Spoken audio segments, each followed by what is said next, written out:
Olá, de volta com mais um podcast Grande Expediente. Esse espaço importante em que nós recebemos aqui os vereadores, para que eles tenham tempo para falar sobre projetos, ações importantes, para que você conheça o trabalho do vereador, se aproxime mais da Câmara Municipal.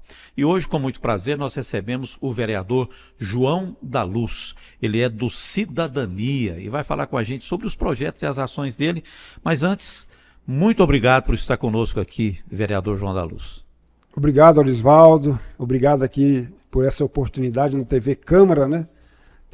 A gente poder falar, né, com os nossos eleitores, poder falar com a cidade de Anápolis, né, através desse canal de comunicação. Muito obrigado pelo convite.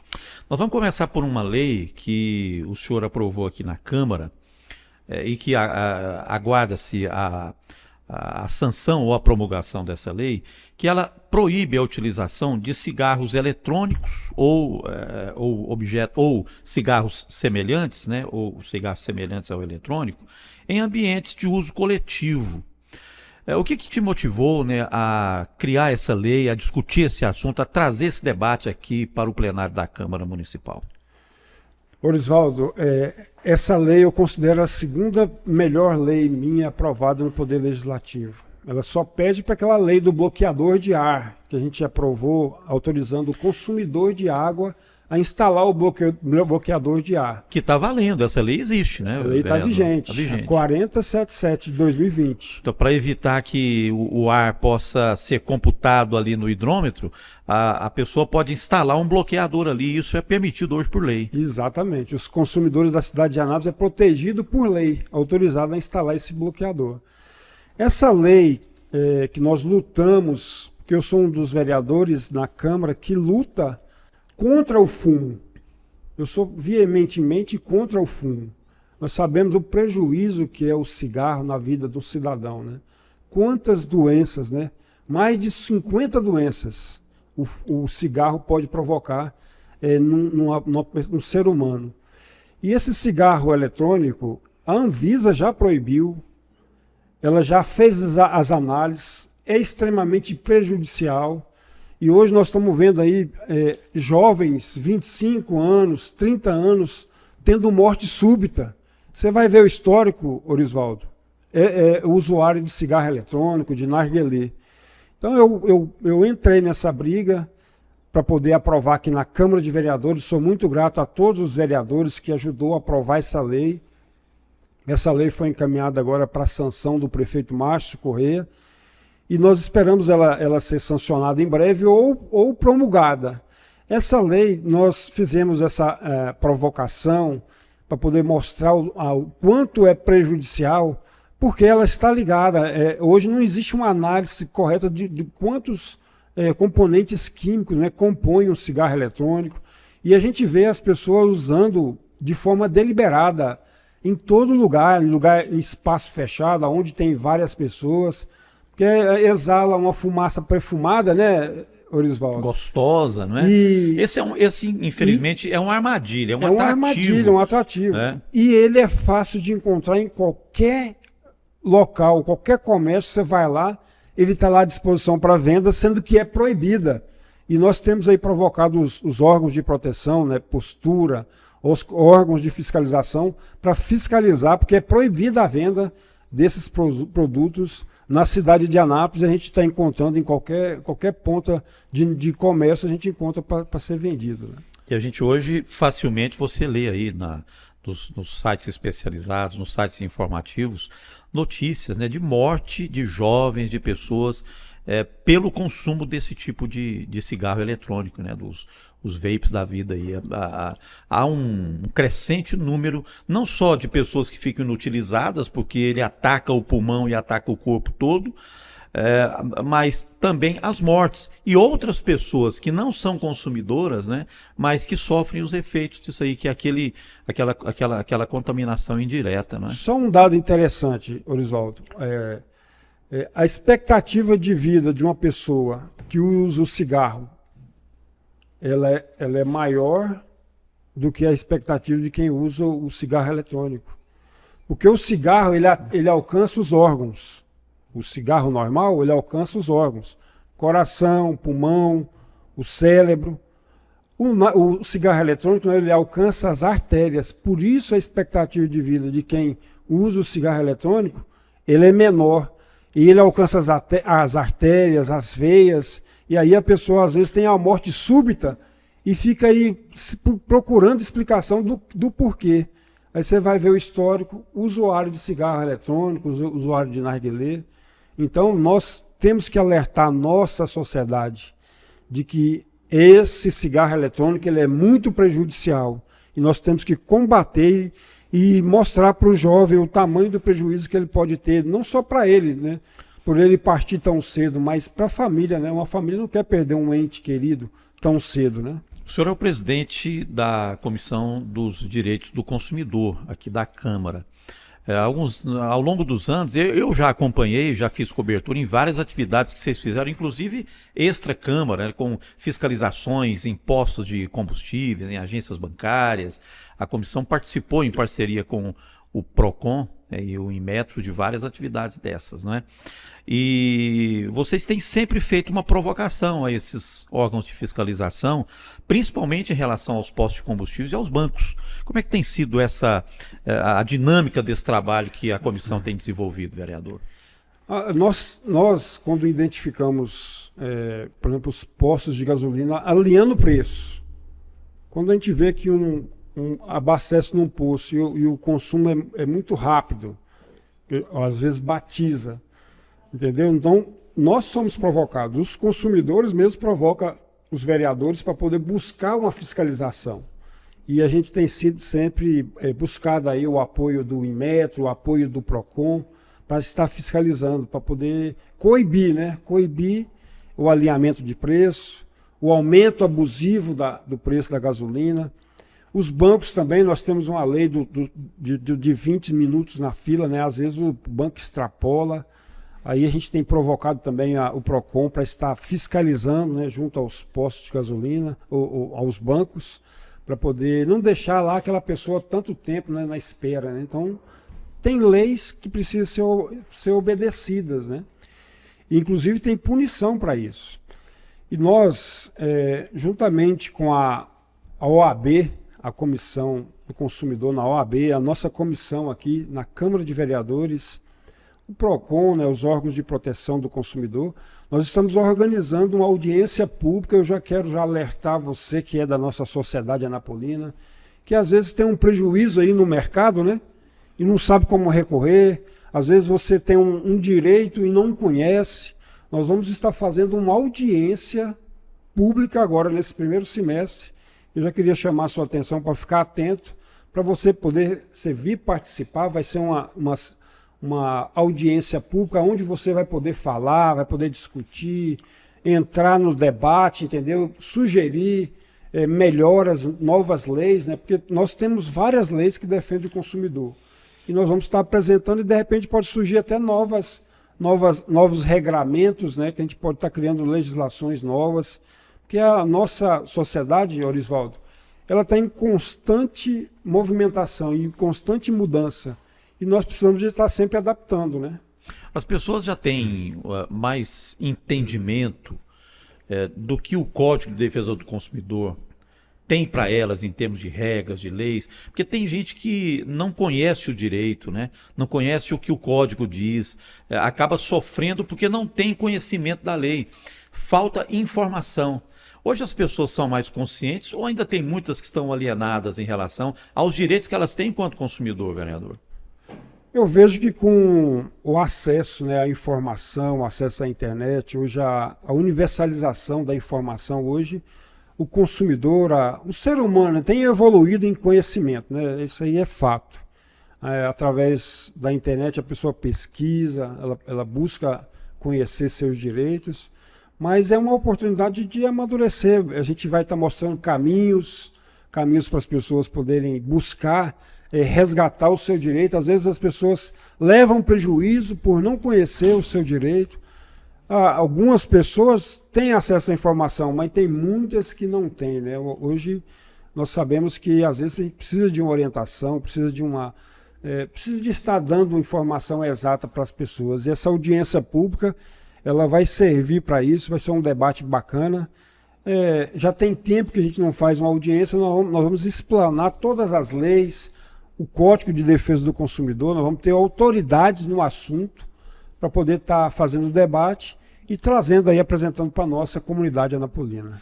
O senhor tem, assim, também, entre as suas ações como vereador, o senhor tem muito trabalho feito na área social. E nós sabemos que hoje há um déficit habitacional muito grande na cidade. Segundo os levantamentos que foram divulgados recentemente, o déficit em Anápolis chega a mais de 11 mil moradias. É muita gente que não tem uma casa para morar. E o programa Meu Lote Minha História, que foi lançado na administração passada, ele está sofrendo uma adaptação agora nessa atual administração, a administração do prefeito Márcio Corrêa. E o senhor joga-se um papel importante nesse debate, nessa discussão também. Queria que o senhor falasse um pouquinho sobre que movimentações vocês estão fazendo no sentido de garantir que aquelas pessoas que se habilitaram ao Meu Lote Minha História não tenham prejuízos agora nessa nova fase. Orisvaldo, o programa Meu Lote Minha História, ele foi feito para entregar o lote. E a escolha, os critérios para poder selecionar as famílias, foram famílias vulneráveis. Famílias que estão cadastradas no CadÚnico, famílias que são beneficiários do programa do governo federal. São famílias que, segundo a lei, o lote tem data de vencimento. Ou seja, você ganha o lote e você tem prazo para construir. Você não construiu, você perde o lote. Então a lei foi uma lei feita nesse sentido. E aí, por exemplo, nós, como objetivo de um programa habitacional, é entregar a moradia, né? Principalmente para uma mãe solo, que tem 3, 4 filhos, extremamente vulnerável, ela não vai dar conta de construir nunca. E nós levantamos essa bandeira, porque eu sou um defensor aqui de programas habitacionais por causa do déficit, você bem mencionou. A Anápolis tem um déficit muito grande e uma família que paga aluguel, ela tira um dinheiro importantíssimo para cuidar da saúde, para cuidar da alimentação. Então o aluguel hoje é uma prisão, é uma escravidão para as pessoas, principalmente as mais carentes, né? E eu sou defensor aqui na Câmara. Fiquei muito feliz com o lançamento do programa Construindo Sonhos, que está vindo aí. O prefeito Márcio Corrêa vai fazer o programa Construindo Sonhos, que vai entregar moradias, né, para as pessoas. E agora o programa Meu Lote Minha História, eu levantei a bandeira aqui sim, Orisvaldo. Apresentei aqui para os vereadores, nós fizemos um convencimento. Inclusive o vereador Ederson empunhou essa bandeira junto comigo, os outros vereadores também, a presidente Andréa, todos os vereadores. Nós levantamos essa bandeira a favor dessas famílias, do programa Meu Lote Minha História, porque eles tinham um fim agora. Qual que era o fim? Devolver o lote. Então, acho que não é justo isso, né? Foi prorrogado esse prazo? Aí nós entramos na bandeira para poder prorrogar o prazo, e nós fomos além ainda de prorrogar o prazo. Nós apresentamos para o prefeito Márcio Corrêa, o prefeito Márcio Corrêa encampou, e nós temos feito algumas reuniões com a Caixa Econômica, com a Secretaria de Habitação, com o secretário Tiago, e construindo o quê? Possibilidades. E através da Caixa Econômica nós vimos ali que existe possibilidade de atender as famílias de baixa renda, através do FDS, através do FAR, através do FGTS. Então, até através de contrato individual é possível. Só que a lei precisa de fazer o quê? Uma adaptação. Ela precisa ser adaptada permitindo a alienação fiduciária desses lotes, para essas famílias poderem dar o lote como garantia, por exemplo, num possível financiamento. Os participantes, por exemplo, as pessoas de baixíssima renda que enquadrar no FDS, só para você ter ideia, não precisa de ter nome limpo, não precisa de preocupar com SPC, Serasa, ele precisa estar cadastrado no CadÚnico e ser beneficiário de algum programa do governo federal, Bolsa Família, algum programa. As famílias que têm uma renda melhor, por exemplo, essas sim, elas precisam de ter o nome limpo, precisa de não ter problema no SPC, no Serasa. E aí, à medida que vai evoluindo aí o cadastro socioeconômico das famílias, elas vão se encaixando. Mas o principal que tem que ser adaptado na lei, que nós já vamos trazer a lei para a Câmara para poder fazer essa adaptação, é justamente essa garantia fiduciária que precisa ter para poder possibilitar essas famílias aí alcançar alcançar o sonho que é a casa, que é a moradia. E o prefeito Márcio, a Carla, né, muito sensível, né, encampou esse projeto e vai transformar isso num projeto verdadeiro, um projeto habitacional verdadeiro. Então, eu estou muito feliz por esse momento, eu fazer parte dessa história e ajudar essas famílias aí a realizar esse sonho, né? E hoje há muitas possibilidades, né, vereador? A gente está vendo que o município tem os lotes, tem os terrenos. O governo do estado tem programas para a construção da casa. O governo federal tem programa para a construção da casa. Então, na somatória aqui, a gente visualiza uma coisa interessante para frente. O município entra com os lotes, né, o governo do estado e o federal entra com a casa. E você contempla a família com a moradia. Oswaldo, aí pronto, aí praticamente você... É a cereja do bolo, né? Praticamente você juntou tudo aí, somou e viu que é possível, né?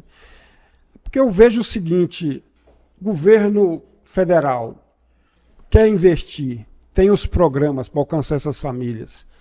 A prefeitura tem os lotes, já disponibilizou, então por que não somar esforços para ajudar essas famílias a realizar o sonho? Então é isso que está acontecendo na cidade de Anápolis. Essa maravilha de somatórias para ajudar pessoas, cidadãos, né, que precisam do esforço do poder público para poder ajudar ela a seguir na vida, né? Porque você ter uma moradia é importantíssimo, é um primeiro passo, mas ela tem vários outros problemas. O senhor, vereador João da Luz, tem um contato muito próximo também com os construtores da cidade, né? Especialmente aqueles pequenos, médios construtores, que constroem casas populares, né? Basicamente dentro daquilo que nós estamos falando aqui, da necessidade de você ter casa para a população de baixa renda, a população vulnerável, aquela que está vivendo de aluguel, quer sair de um aluguel aí de R$1.000 para poder pagar uma mensalidade de R$50 para ela ter a casa própria. Então, existe um universo muito grande. E os próprios construtores que já estiveram aqui, o senhor fomentou uma reunião aqui na Câmara dos Construtores com os vereadores, eles estão se manifestando em relação à possibilidade de que seja novamente liberado o alvará de construção, para aquela construção das casas de condomínio. São aqueles lotes que você constrói ali 3 casas no mesmo lote para as pessoas viverem naquelas casas, que normalmente é uma casa aí de 50 metros quadrados aproximadamente, né? Como é que o senhor tem acompanhado esse caso? Qual é a visão que o senhor tem desse debate? O que pode ser feito, né, para resolver essa demanda aqui, vereador? Oswaldo, eu vou resumir para você. A construção civil é uma cadeia. E ela está ligada ali, ó. Como é que é a ligação dela? O fabricante do material, o distribuidor, a casa de material que comercializa os produtos, os pedreiros e os serventes, os pintores que trabalham, que produz, que faz essa transformação desse material. Isso é uma cadeia produtiva de emprego e de renda, construção civil. Ela se resume a isso. E nós temos na cidade pequenos construtores que movimentam essa cadeia. Nós temos na cidade de Anápolis aproximadamente uns 150 a 200 pequenos construtores. E temos grandes construtoras também, né? Mas os pequenos construtores hoje, eles estão sobrevivendo, ajudando a realizar o sonho de famílias que às vezes não têm condição de comprar uma casa mais cara, mas ele pode comprar uma casa mais barata, Oswaldo. E ele inicia ali com aquela casa, à medida que ele vai melhorando, ele já vende aquela casa, passa por uma melhor, mas ele já começa, já sai do aluguel. Os pequenos construtores hoje ajudam na realização do sonho daquele que tem condição de comprar uma casa mais barata. Hoje, com os juros altos, a inflação altíssima, a taxa Selic lá em cima, 15 pontos, o financiamento de uma casa de 300 mil para cima, a prestação hoje está inviável para qualquer um. O que esses construtores acharam? Eles acharam um produto acessível, um produto mais barato, que dá para alcançar aí as pessoas que têm uma renda menor, mais baixa, e que o juro é menor, que o programa do governo federal para essas casas, Minha Casa Minha Vida faixa 2, o juro é menor. Então eles acharam esse produto, que é justamente essas casinhas em condomínios, 3 casinhas num lote, uma casa fica mais barata, fica mais acessível, e aí tem condição de quê? De vender, é um produto que vende. Hoje o corretor, por exemplo, está às mínguas, porque não está vendendo o produto, o corretor, só para você ter ideia. Porque o alvará está momentaneamente suspenso também, não é isso, vereador? O tempo, você vê o tanto de gente envolvido, né? O que aconteceu? Estava sendo liberado o alvará através de um memorando. O memorando é um documento que foi feito ali, um acordo que foi feito dentro da Secretaria de Habitação, com os construtores, os engenheiros e tal. Eles fizeram um acordo e documentaram. Eles não criaram uma lei específica para isso. Porque, na verdade, a lei do condomínio já existe, né? Aí os construtores propôs uma adaptação na lei e tal, para possibilitar fazer ali os acessos. E hoje o que acontece? Os acessos para esses condomínios é praticamente linear. Eles fazem o rebaixamento em toda a extensão da frente da casa. E isso não pode, a lei não permite. Então, aí, por exemplo, nós acreditamos que existem possibilidades que podem ser atendidas para poder fazer um acordo e criar uma legislação, criar uma lei específica, fazer alguma adequação, aumentar o recuo, diminuir o tamanho das casas, passar para 2 quartos, entendeu?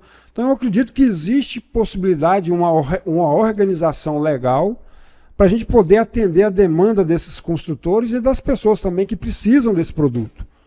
Hoje tem aproximadamente mais de 3.000 casas dessas que já estão em fase de construção, que hoje existe o quê? Praticamente uma preocupação, uma instabilidade tremenda, porque esses pequenos construtores investiram, gastaram dinheiro, gastaram mão de obra. E além da questão E eles estão num momento agora de extremamente insegurança jurídica do investimento feito. Então a Câmara, acho que a Câmara, o prefeito Márcio, precisa analisar, estudar uma forma legal de possibilitar eles empreender, de possibilitar eles trabalhar, gerar emprego e renda na nossa cidade de Anápolis. E além da questão social, né, que é mitigar esse déficit habitacional que a cidade tem, e da empregabilidade, que está tanto em linha ascendente quanto descendente desse processo de construção de casas, tem uma outra situação. Quando a pessoa passa para tentar casa, ela vai pagar energia, ela vai pagar água, ela vai pagar o IPTU, então ela vai gerar recursos, impostos, taxas. Segundo até os próprios construtores, há um potencial para gerar mais de 7 bilhões de reais para o poder público. Inclusive então, até tem essa questão ITBI também, né? O ITBI é um imposto. O exatamente. Imposto que vai para a prefeitura. Então eles... Ainda tem esse lado aí, que é o lado da arrecadação de tributos, de impostos. Né? Então eu acredito que nós vamos sim agora, nos próximos dias, construir aí uma forma de...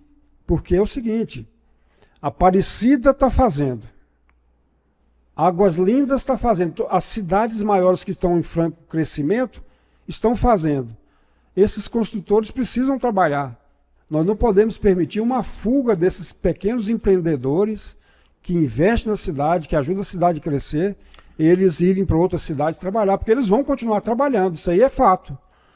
E eu sou tão empolgado com essa cadeia produtiva, Orisvaldo, que eu criei uma lei na cidade de Anápolis, instituindo o Dia do Construtor Civil. Eu sou o autor da lei do Dia do Construtor Civil na cidade de Anápolis. E com essa boa informação, vereador João da Luz, a gente vai concluindo aqui a sua participação nesse nosso podcast, o nosso reconhecimento, né, ao trabalho, às ações que o senhor tem desenvolvido em benefício da cidade, e muito obrigado por ter aceito o nosso convite e ter participado aqui do nosso grande expediente. Obrigado. Eu que agradeço, Orisvaldo. E só para deixar uma breve reflexão, eu acho que pessoa, quando vai para uma batalha de uma eleição, a batalha ali ela fica acirrada e às vezes a pessoa vira até inimigo, por incrível que pareça, um adversário vira inimigo do outro. Mas eu queria chamar a atenção para todos, é igual nas 4 linhas no campo de futebol, ali dentro quando está lá 11 contra 11 é uma batalha, mas depois quando sai, né, eles abraçam e tal, e e até comemora aquele que não machucou, porque às vezes pode ter uma contusão mais séria. Então, para os políticos, né, principalmente que enfrentam o executivo, né, a gestão de uma cidade, eu deixo a reflexão. Acabou a eleição, vamos somar esforços, vamos possibilitar a governância, porque será 4 anos que aquele que foi vitorioso vai governar e vai ter a caneta. E o próprio adversário pode ajudar a somar, pode fazer uma somatória para ajudar a resolver os problemas, né, da cidade. Né? Não é virar inimigo e querer fazer uma oposição ferrenha. Acho que essa oposição ferrenha só prejudica aquele que está lá na ponta, que é o cidadão. Né? Muito obrigado mais uma vez. Eu que agradeço, senhor Oswaldo, pela oportunidade. Vereador João da Luz, do Cidadania, participando com a gente aqui. E a você que nos acompanhou aqui no podcast Grande Expediente. Câmara Municipal de Anápolis. Essa casa é sua.